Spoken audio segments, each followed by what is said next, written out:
ಉದ್ದೇಶ ಹೇಳ್ತಿರೋ ಅಥವಾ ನಾವು ಪ್ರಶ್ನೆ ಕೇಳಬೇಕು?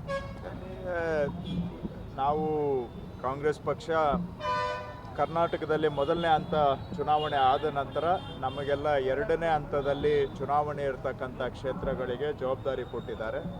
ಇವತ್ತು ಹಾವೇರಿ ಭಾಗದಲ್ಲಿ ನನಗೂ ಜವಾಬ್ದಾರಿ ಕೊಟ್ಟು ಇಲ್ಲಿ ನಮ್ಮ ಅಭ್ಯರ್ಥಿ ಆನಂದ ಸ್ವಾಮಿ ಗಡದೇವ್ರ ಮಠ ಅವರ ಪರ ಕೆಲಸ ಮಾಡಲಿಕ್ಕೆ ನಾನು ಇಲ್ಲಿ ಬಂದಿದ್ದೇನೆ. ಈ ಬಾರಿ ಹಾವೇರಿ ಕ್ಷೇತ್ರದಲ್ಲಿ ಹಾವೇರಿ ಗದಗು ಗೆಲ್ಲುವಂಥ ಅವಕಾಶ ಇದೆ. ಹಾಗೆ ಪಕ್ಕದಲ್ಲಿ ಧಾರವಾಡ ಕ್ಷೇತ್ರದಲ್ಲೂ ಕೂಡ ನಮ್ಮ ಕಾಂಗ್ರೆಸ್ ಅಭ್ಯರ್ಥಿ ಗೆಲ್ಲುವಂಥ ಅವಕಾಶ ಇದೆ.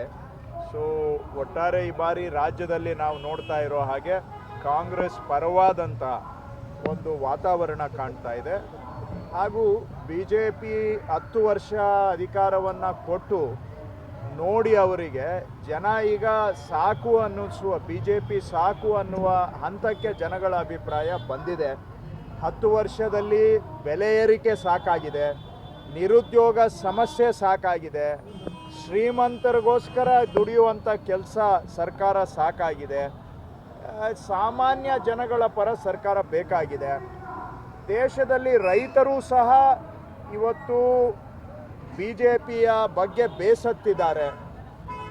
ರೈತರು ಬೆಳೆದ ಬೆಳೆಗೆ MSP ಕಾನೂನು ಮಾಡಬೇಕು ಅಂತ ಸುಮಾರು ವರ್ಷಗಳಿಂದ ಹೋರಾಟ ಮಾಡಿದರು. BJPಯವರು MSPಗೆ ಕಾನೂನು ಮಾಡದೆ ರೈತರಿಗೆ ಅನ್ಯಾಯ ಮಾಡಿದ್ದಾರೆ. ಕಾಂಗ್ರೆಸ್ ಪಕ್ಷ ಅಧಿಕಾರಕ್ಕೆ ಬಂದರೆ ಕೇಂದ್ರದಲ್ಲಿ ಕನಿಷ್ಠ ಬೆಂಬಲ ಬೆಲೆ MSP ಕಾನೂನು ಮಾಡಿ ಖಾತ್ರಿ ಮಾಡ್ತೇವೆ ಅನ್ನುವಂಥ ಭರವಸೆಯನ್ನು ಕೊಟ್ಟಿದೆ. ಸುಮಾರು ದೇಶದಲ್ಲಿ 50 ಕೋಟಿ ರೈತರಿದ್ದಾರೆ. 50 ಕೋಟಿ ರೈತರದ್ದು ಸಾಲ ಮನ್ನಾ ಮಾಡಬೇಕಾದ್ರೆ ಕೇವಲ 3 ಲಕ್ಷ ಕೋಟಿ ರೂಪಾಯಿ ಬೇಕು.